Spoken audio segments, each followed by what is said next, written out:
It has to come from the brand. You can't just be selling a wellness brand, wellness products, powders and supplements and gummies, and then all of a sudden be like, we want to turn our customers into brand ambassadors. No, you have to be a brand that customers want to associate with publicly.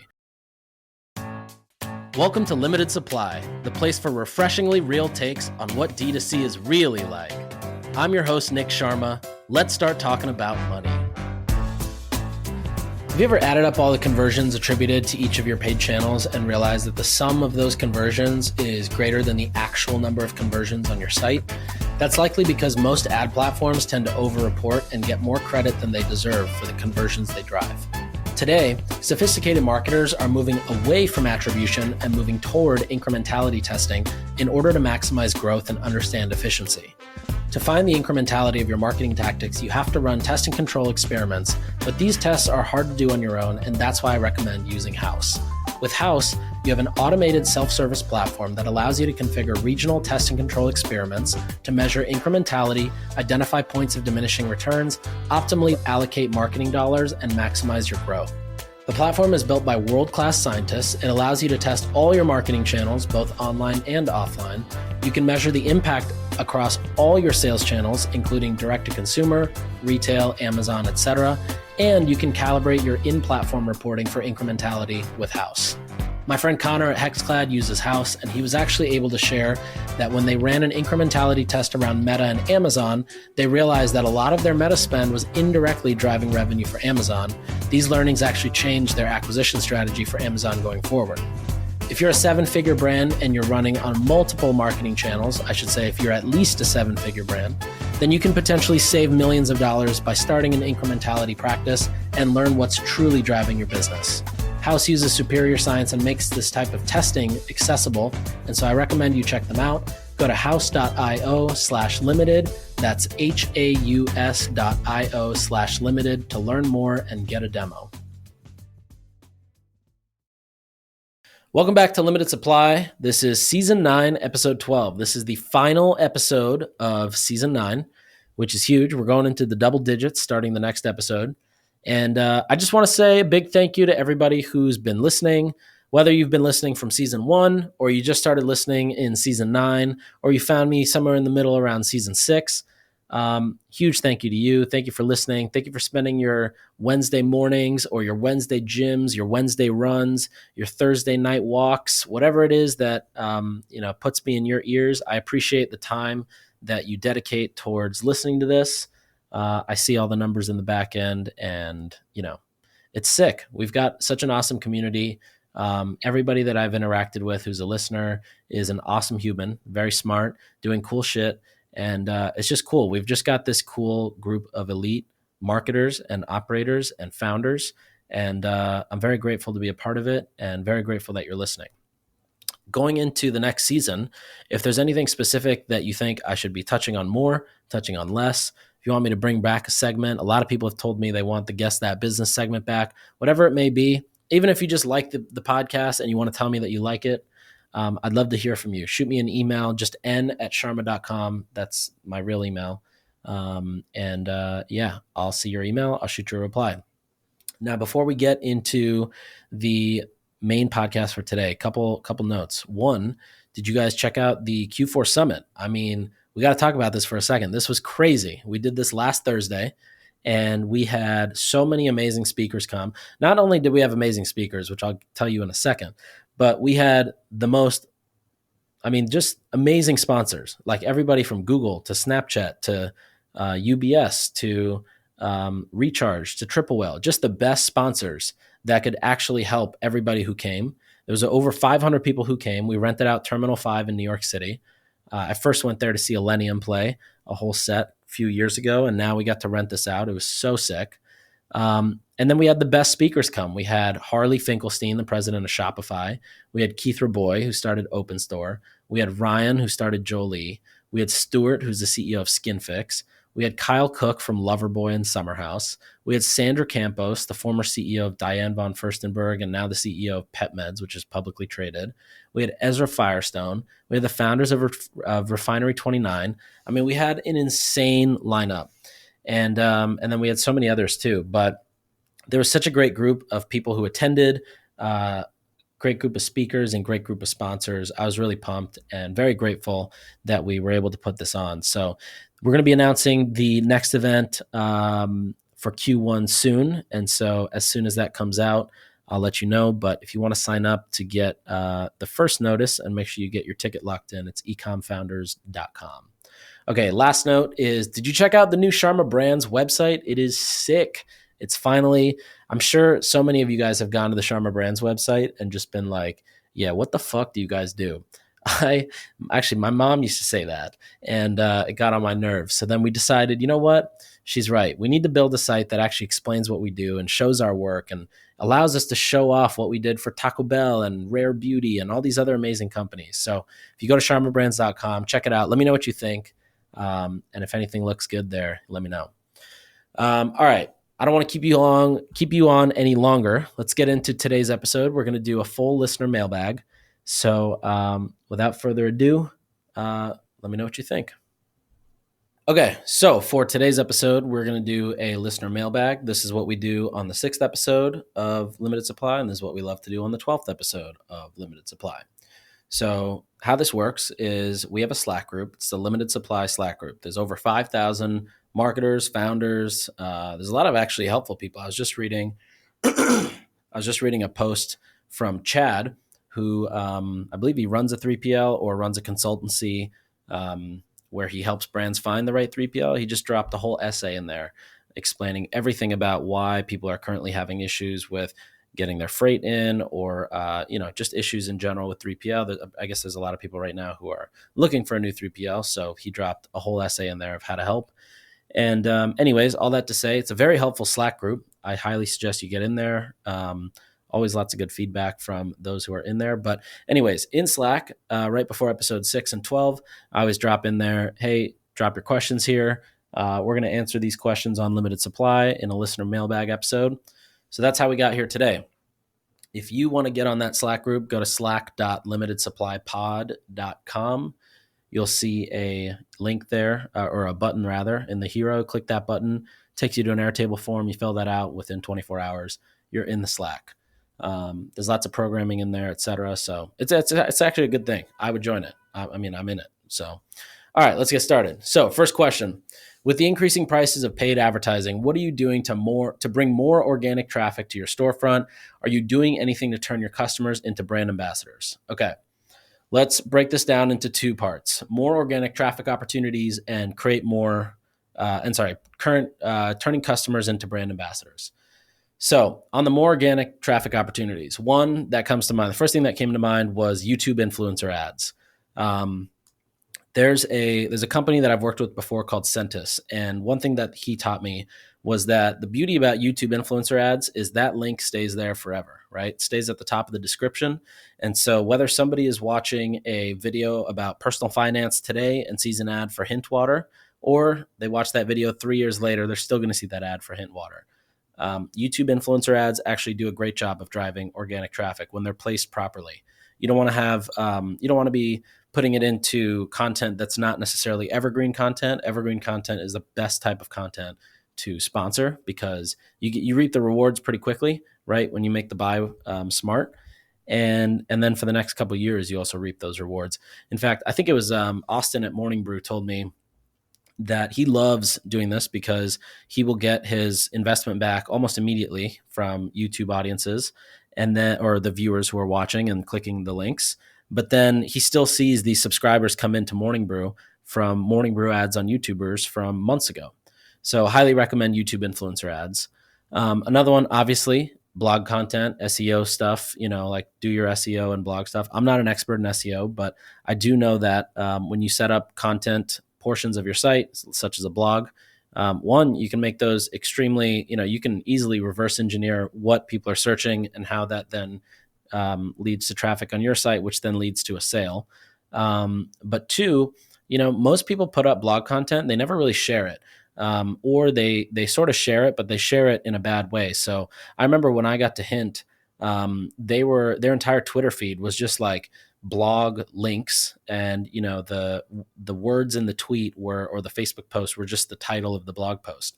So if you're going to be lazy about sharing this content, there's no point in even putting it up in the first place, unless you think something's about to hit on SEO, which sometimes there's very random things that hit. I mean, at Hint 2, we had this article that was like the top 10 apps to track your water intake was the number one article from an SEO standpoint.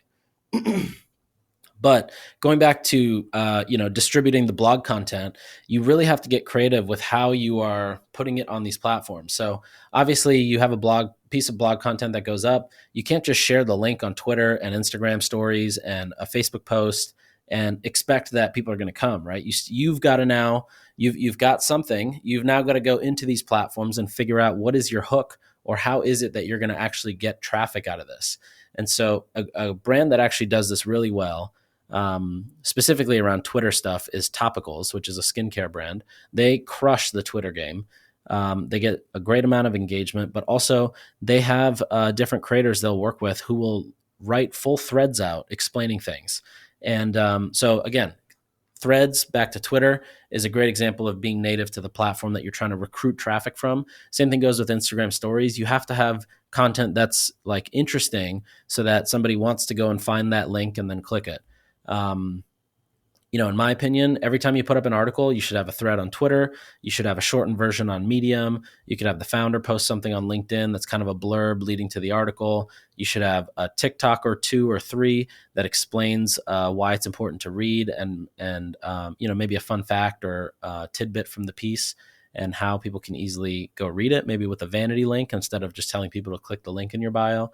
And then same thing with Instagram stories, especially if you can align blog content with things that are highlightable on your stories. So for example, let's say you're a beauty skincare brand, you're selling this hyaluronic acid, and one of your highlights is, WTF is hyaluronic acid. Well, maybe within the first few stories, you've got a kind of a teaser from the blog, and then it's got a link that goes back to the blog. You're just trying to always, you're not going to necessarily have one piece of content that's just going to pop off, especially with written content. So what you want to do is kind of always be planting these breadcrumbs along the way. Every time you have a piece of content that you're putting out, do your best to get as many eyeballs on it as possible, and just be smart with how you're approaching each platform. Okay, next one. Basically, okay, so I had YouTube influencers, SEO, and blog content. The third bullet I wrote down was just create more organic content. And this is something that you just got to do it. There's no other way around it. I imagine most people who ask this question are looking for like a silver bullet. There is no silver bullet. You're either spending money on ads and product placement or influencers, or you're the one creating the content and doing it well. So publishers do this really well. Even brands like Huckberry. I was at the Huckberry office last week, and they were telling me how they'll have celebrities come through Austin. They'll host them in the office. They'll create some content. It works with them on the media side. It works on the brand side. But you really just have to get creative of how you create content, right? You can take your top 25 most asked questions and make videos addressing each question and put it up on every platform that pushes views. So what are those platforms that are constantly pushing organic views? Those are Instagram Reels, that's TikTok, that's YouTube Shorts, that's definitely Twitter or X now. They push a ton of video. In fact, they even have auto scroll. So when you finish a video, it just automatically scrolls to the next. And LinkedIn even recently has been pushing a lot more. So if there's content you can put out in a form that makes sense for LinkedIn, you should also do that. What else can you do? You can partner up with smaller and higher engaged creators to create content and put out collab posts. This way you're getting exposure to other audiences. You can start seeding product to influencers. This is how David, the protein bar brand, just launched with so much hype. They sent thousands of bars out to creators to try. Jolie does this as well. This is how, if you remember one of the recent episodes, Ryan talked about making 17,000 pieces of content this year.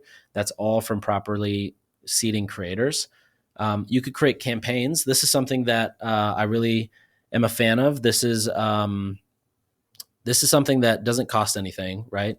So a lot of times when you hear create campaigns, you tend to think, okay, I've got to go hire an agency. We're going to make this big brand campaign. It's going to be a very expensive thing. But I'll tell you how we did it recently for one of our clients. We just decided that all ad creative, emails, site messaging, the brand's own podcast and, kind of influencer. We're just going to talk about summer must-haves as the top, kind of the overarching messaging. And that's what's going to be the products that we're going to feature. We're going to create this collection almost of summer must-haves, and we're going to focus on marketing that in a fun way. All of the ad creative was consistent with the summer must-haves messaging. All the emails that were going out were consistent. The organic social messaging was consistent. The founder's own content and account and podcast was consistent. And it just drives this kind of curiosity from people who are constantly seeing this campaign-like approach. And, we don't have to spend any money on a crazy brand agency to do this, right? We just called it Summer Must-Haves, created a new collection, and then just aligned all messaging around it to be very cohesive.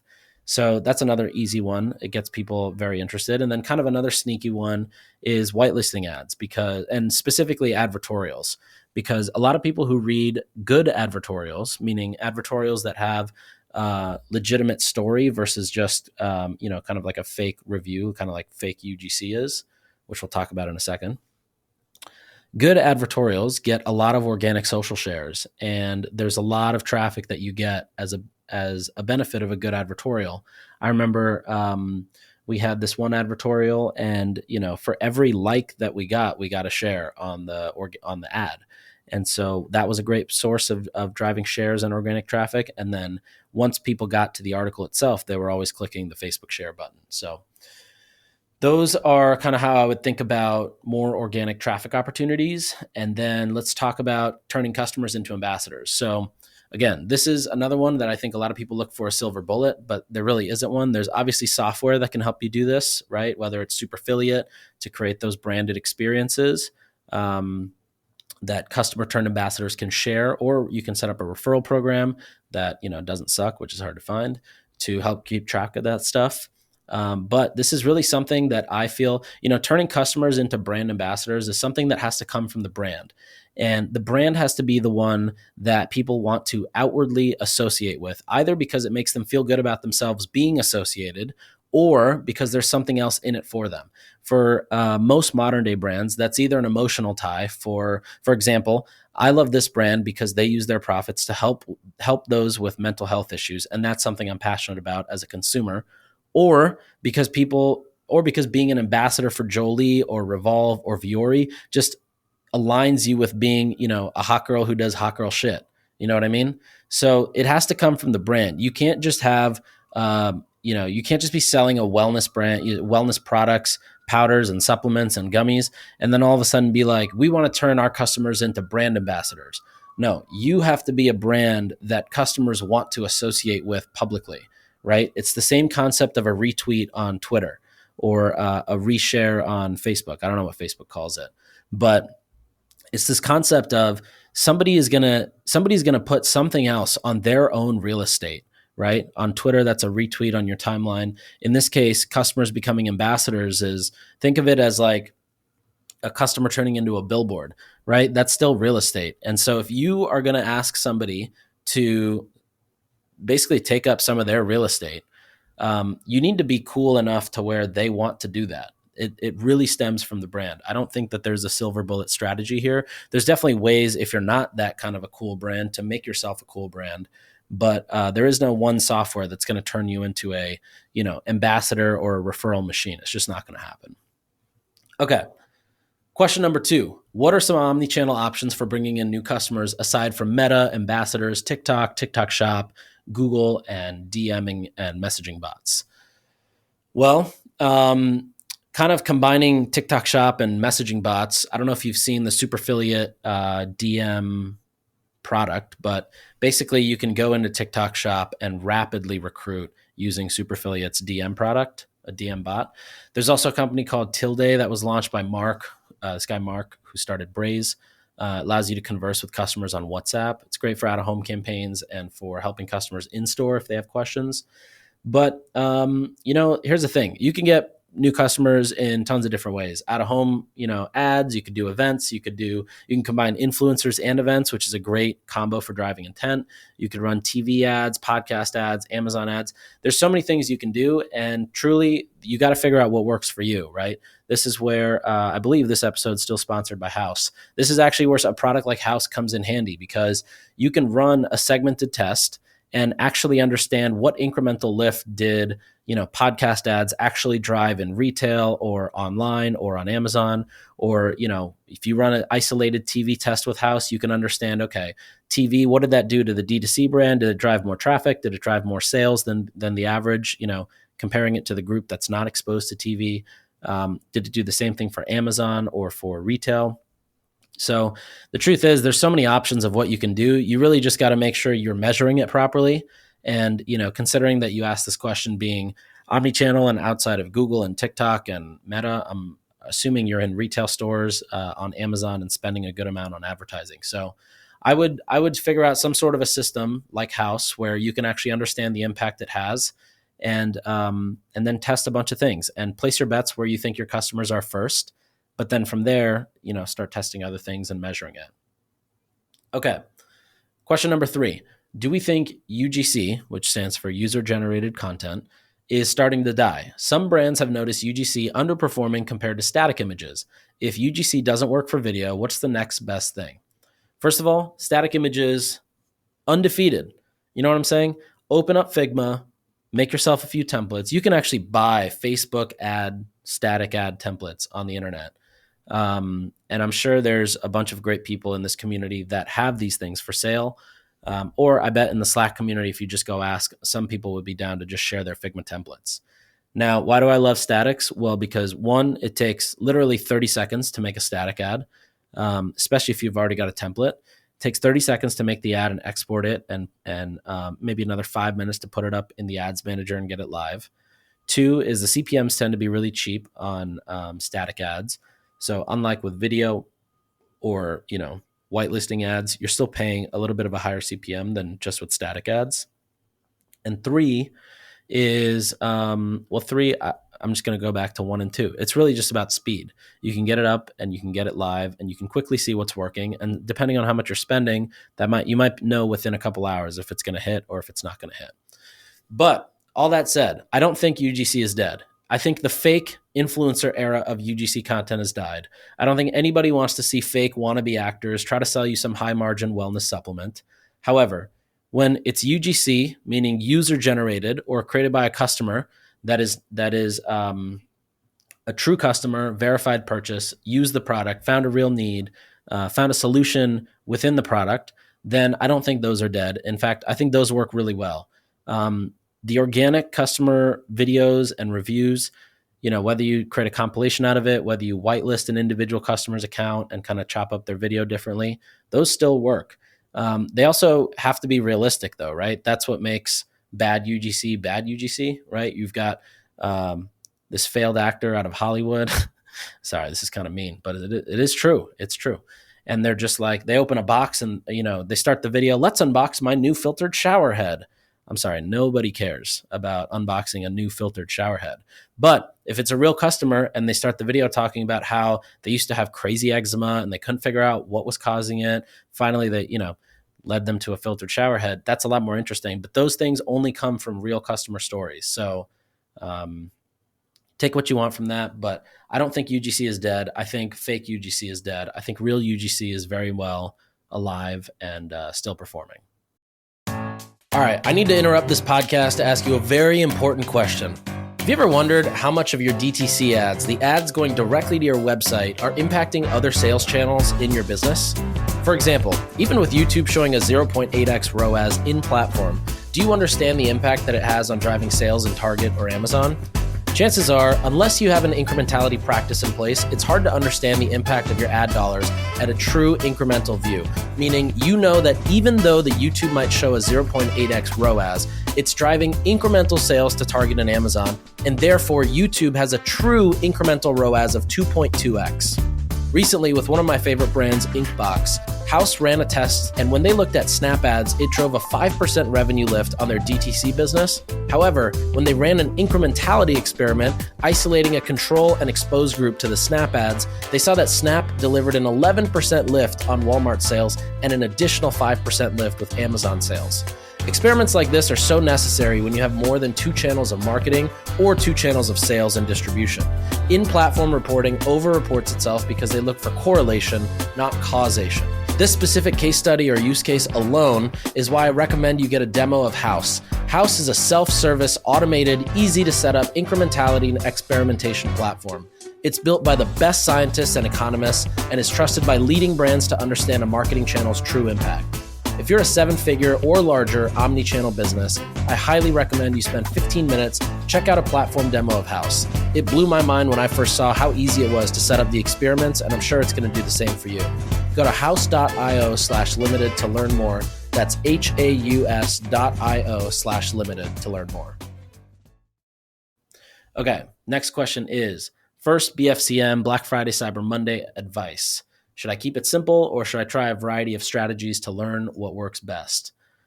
Well, I'm a fan of, first of all, in general, I'm a fan of KISS. Keep it simple, stupid, right? If you don't want to call somebody stupid, you say, keep it stupid, simple. Now, the reason I like that is because on Black Friday, Cyber Monday, consumers are just going to be hammered with, think about your own email inbox or your text inbox on or around Black Friday. It's just madness. It's constantly blowing up. Brands are sending 3 to 4 emails a day. We're sending 3 to 4 emails a day. Okay. Now every brand is doing that. So that's why I think you got to keep everything simple. Just make sure you have a really strong offer, a good variety of products in your offer if you can, right? So if you've got different flavors, scents, colors, fabrics, whatever it is, have a variety within that offer. And make sure you're really loud about your offer. I think the biggest mistake I see from brands doing their Black Friday for the first few times is they're just not loud enough about their offer. Make sure you send enough reminder emails. Make sure those who are not opening or not clicking are getting more emails. Make sure that your organic Instagram talks about what your offer is. You got to just make sure that people know what the offer is. You could even send out an email in advance sharing that what your offer is and when it's going to be available to purchase. But yeah, I think keep it simple. Once you feel comfortable with Black Friday and kind of changing sales and you've got enough resources to have different creative for Saturday, Sunday, or Monday, Cyber Week, and a different one maybe for Giving Tuesday, then you can try to make it a little bit more complicated. But you also really want to think about your SKU variation, like how many SKUs do you have that you can really make unique offers out of? And secondly is the number of customers that you've got in your funnel. Or if you remember, we've always talked about this concept of flushing the toilet, which is you spend the whole year building up this backed up toilet of customers. I'm laughing because this is pretty funny as I'm saying it. But you spend the whole year building this toilet of customers, and then in Q4 you flush it, right? So if you don't have a lot of people in your pipe to flush, then you really can't get too complicated with offers, nor can you be pushing out too many offers. But punchline, keep it simple. In general, even if you've got a lot of customers and whatnot, try to keep it simple. There's still ways if you're trying to sell multiple different types of products or collections or styles, and you want to have individual sales per, you can still do that, but just keep it simple, maybe it's like a blank percentage off. Maybe it's a buy X, get Y. Maybe it's a gift with purchase at a certain threshold. But anything kind of more complicated than that is just going to confuse people. And people have a lot of brands already competing for their attention. So you want to make things quick so they can understand it, digest it, and decide if they want to buy and then move on with their life. Okay. Question number 5. Can you share some details around going from product idea to actual production? There's lots of advice around landing pages, ads, and CRO, but what are the A to Z steps creating, sourcing, and producing the product? All right. Well, let me tell you this. I'm not an expert in this, but from my experience, there's a few different ways you can do it. There's product development agencies you could work with. So you could find agencies that are in, California and New York and Texas, wherever. I bet they're everywhere. And you work with them, you kind of help them understand what you're trying to build, the design, what inspires you. And similar to like how Sharma Brands would work with a client on a website where, we work with them around the the style and the design, the branding, the finesse, everything. These agencies would work with you on the product side. So they'll really just make sure that they end up creating a product that you really love. And then sometimes they'll help you set up the whole supply chain behind it. So it's actually a huge advantage, because sometimes when you're setting up your own supply chain, if you're going out and your name is Carl and you're calling a factory in China, you might just get taken advantage of. But if you've got a team or an agency you work with, just like how again, brands that work with us to build sites, we can walk them into companies and give them that Sharma Brands red carpet pricing on whether it's a tech stack or shipment rates or whatever it is. These guys can do the same thing around the supply chain. So they'll help you walk you into supply chain and kind of get you set up that way. That is the more expensive and bougie way to do it. You can also do things like you can find samples through Alibaba. I remember at one point I wanted to create a pillow brand, and I ordered 25 different pillow samples from Alibaba, and now I just have a really good pillow. But it really depends, right? Like if you've got cookware, if you've got furniture, if you've got food products, if you've got a beverage, they all kind of have different formulation concepts. But essentially, from my understanding, and I can definitely bring in an expert to talk about this on an episode, but from my understanding, it's basically you want to create your final kind of product of what you want with one party, and then you want to go find another party to help you scale production of that. And then of course you've got to figure out who your 3PL is and what warehouse you're using. And then you get the whole thing going. But I'll try to bring somebody on who's kind of an expert in this, and maybe we'll do a whole Q&A session in that episode about product development. Okay, question number 6. What are some ideas to capture customer data from in-store purchases to remarket to them online? For example, we use a warranty card in our retail boxes, but conversion rates are low. Okay, warranty cards are great. In fact, I wasn't really too keen on this concept until I saw how Bridge was executing this with QR codes and warranty and just the nice UX and UI around it. But when I think back on, like, I consider myself a tough consumer. I don't click every ad. I'm pretty skeptical. I don't necessarily scan a lot of things, like when I see QR codes. And you might be thinking I'm a douchebag. Well, I'm not. But what I do know is that the best box I've picked up and scanned and actually gone through with was probably Harry's. And that was because I think there was a discount towards the next blade refill. So I bought the shaving handle, and it came with a blade at Target. And then inside you scan something, it takes you to the site, and you get a discount on the next bundle of blades. Essentially, you really just need a reason for somebody to pick up their phone and spend 3 minutes going through whatever your flow is. So, keep in mind that people are motivated by discounts, convenience, free products, deals. Or if you're a product like Jolie or Harry, you need that next refill. So you'll scan for that reason, right? There's a health reason or a sanitation reason or a blade sharpness reason. So if you've got your own angle and your reason there, then you use that. If you don't have that, then default to discounts, convenience, free products, deals, etc. Okay, question 7. What are the best practices for post-purchase follow-ups? How many surveys are too many? How do you balance collecting beneficial data without overwhelming the customer? Okay, first place you can start collecting data is a post-purchase survey. This is all stuff you can easily add to a customer profile as they're answering it. And you want to ask simple questions like, how'd you hear about us? Or, where'd you hear about us? How'd you find us? Which is important because, you might think that Triple Whale is going to tell you that purchase came from Google, but the survey might actually tell you that the person discovered the brand through an influencer. So those are really important to understand.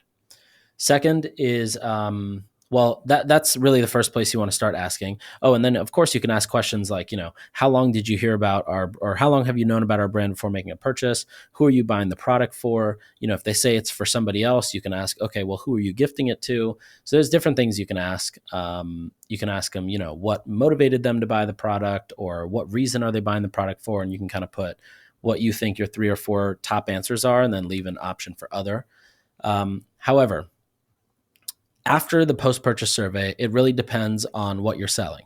So if you're selling something like beauty products or something that's consumable, has a high repeat purchase rate, they're probably going to come back soon. You might even have the opportunity to, sell a second or third product before the first product even arrives, or maybe within the first week of the product arriving. But if you're selling something that's going to move quickly, you want to reserve those first few opens of an email or a text message for selling more product or educating your customers on how, why, when, where to use your product, right? If you're a one-time purchase, like let's say you sell a weighted blanket, then you can probably follow up a couple weeks after the shipment delivery date. So they've had some time to use it, and now you can follow up and ask them questions, and those are also great and very beneficial. Now, if you're a one-time product, like a weighted blanket, and you're going into the holidays in Q4 and you've got this survey set up, then one thing you also want to remember is that a lot of these purchases are probably for other people. So make sure that you are either being cognizant of, you're turning off your survey request going out, or just swap it, like switch the questions out and talk about if they mentioned it was a gift, go really deep understanding who is a gift for, why they gifted it, try to figure out how you can get more insights so that next Q4 in 2025, you feel a little bit more prepared going into this season. Okay.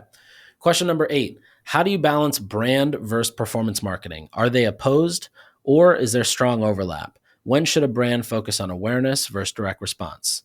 This is something that keeps coming up. And let me tell you, you cannot sacrifice brand marketing and just run performance marketing. And you cannot sacrifice performance marketing and just run brand marketing. You sort of, the way I think of it is, if you've ever seen that movie Cars, when Lightning McQueen is paving the road, he paves the road twice. The first time he paves the road, it's sloppy and very bumpy.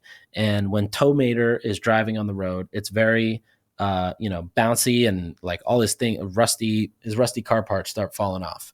That's what happens when you don't really build a brand. You try to run performance marketing, right? You can probably get to like 10, 12 million, maybe 10 million without really building a brand and just running performance ads. But it's not realistic you're not building a brand. You're just selling product, maybe at an arbitrage efficiency on Meta.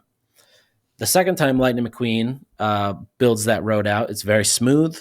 And then the cars driving over it, very smooth. They enjoy that drive. And I'm sure you know the feeling of driving on a new road. They're fucking awesome. That's my analogy for brand building and performance marketing. You want to pave the road before you drive the car. So you want to build the brand before you're just running performance ads. Every brand that I look at and try to understand maybe a pattern of how they succeeded was all done by first building some brand awareness and then capitalizing on top of it with strategic performance marketing. So again, not going out the gate and blasting as much money as you possibly can into performance marketing, but you really need to build the brand. You need to build the interest that people have in it, the excitement around it. You want to build the word of mouth with it. You got to build all this stuff in parallel. You can't just say, oh, I'm gonna just max, I'm gonna go spend on one thing for brand and then I'm gonna start running ads.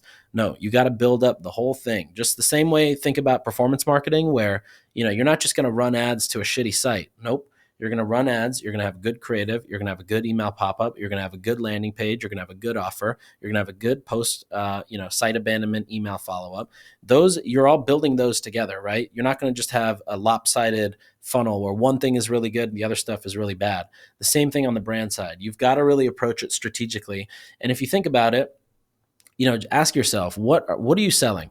If you're selling another supplement product, let's say you're selling I'm just going to say a vitamin C, because no one really just sells vitamin C, but substitute that for any other supplement or, whatever physical product. Maybe it's a weighted blanket. If you're selling something that other people are selling, the only reason somebody's going to buy from you is either A, the price, or B, the brand, right? If we go back to what we were talking about earlier, the brand is how people feel, what gets them excited, what motivates them to want to align with them and even become a brand ambassador, right? If you don't have that stuff, you can't just run performance ads. It's not going to work. I've seen it happen. It doesn't work. Everybody gets frustrated. And then you think the problem is all the wrong things, but really the problem is you just need to build the brand. I think I should stop there. I'm getting heated now. Okay. Question number 9. What is the best way to achieve product market fit with a very limited budget? Well, there's four easy ways you can do it, and I'm gonna basically go backwards. So I'm gonna start with the most thorough way to do it to the least thorough but still decent way to do it. So most thorough way, you can run a pre-launch landing page and see who purchases. So you drive traffic to a landing page. Your landing page is properly explaining benefits and how it works and how it compares and all the things that a good landing page does, and you see what the conversion rate of people who purchase is. The people who purchase, you can email them and say, hey, thanks so much for purchasing. We're just doing some testing, but we're not fully live, but we'd love to give you the product at half off or whatever when it launches for real. You can also use those people to then survey and ask them a bunch of questions.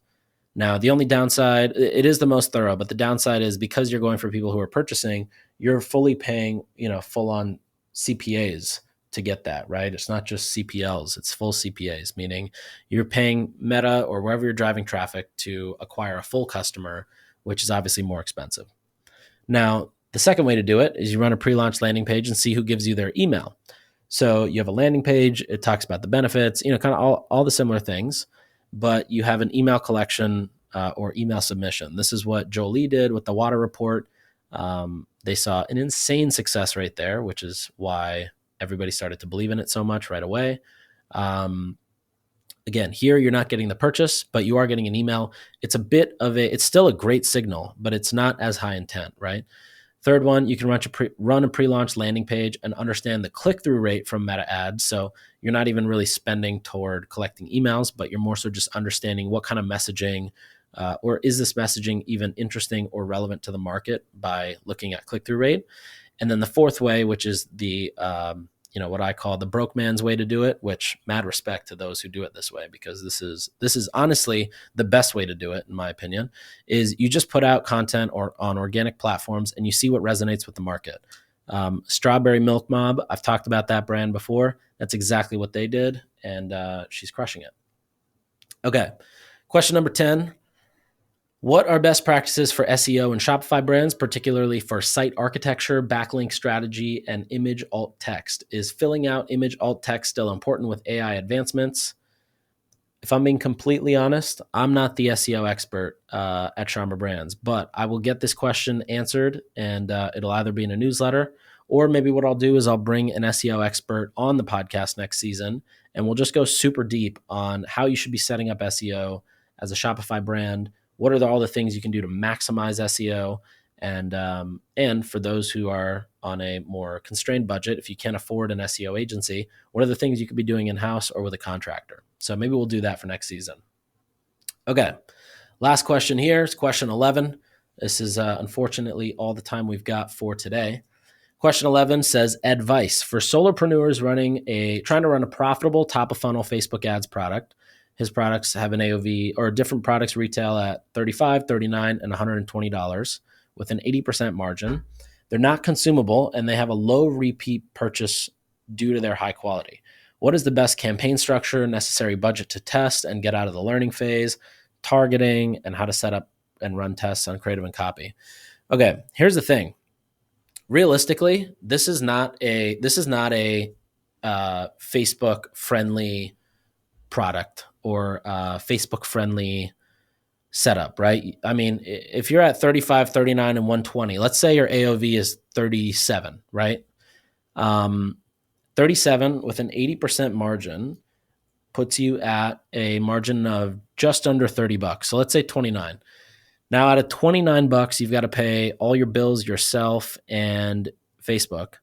It's going to be very hard. I mean, it's not a Facebook friendly product. For Facebook, you either need high AOV, like, over a couple hundred, if it's a one-time purchase, or you need high consumption if it's a low AOV purchase, right? You got to rely on the second, third, fourth purchase. But if you're just running Meta ads to try to make this thing profitable on a $37 AOV, good luck to you, my friend. You must have some, maybe you're selling drugs or some gold, but it's probably not going to happen. You've got to figure out other ways to kind of build that brand Now, the way you can get Facebook to work is if the brand is really high. In fact, if you've ever looked into, I doubt many people have, but if you've ever looked into like a very large retail brand or a brand that has crazy brand awareness, we're talking household name brands, and seen their Facebook ads, you would be mind blown at their CACs. Like I'm talking about high-end fashion brands getting $30 CPAs, $20 CPAs. And why are they not spending $1 bajillion? I have no idea.